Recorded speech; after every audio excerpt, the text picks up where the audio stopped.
Katanya jangan posting kalau lagi ibadah, lagi sedekah, lagi umroh, nanti jatuhnya jadi riya. Katanya jangan posting quotes-quotes hadis atau ayat Quran, nanti dibilang so alim. Tapi kata Allah, wa amma bi ni'mati rabbika fahaddits. Atas semua nikmat Allah yang diberikan padamu, siarkanlah, nyatakanlah, posting, share sebanyak-banyaknya, nggak apa-apa.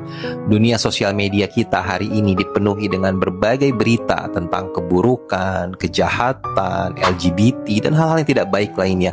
Maka timpalah itu dengan berbagai berita, postingan tentang kebaikan. Tapi nanti jadi ria. Semua tergantung niatnya. Kalaupun postingan itu ada sedikit niat yang belum lurus, pelan-pelan dibenerin. Tapi postingan tentang kebaikan itu bisa jadi menjadi wasilah kebaikan bagi banyak orang, dan kita pun akan mendapatkan pahalanya.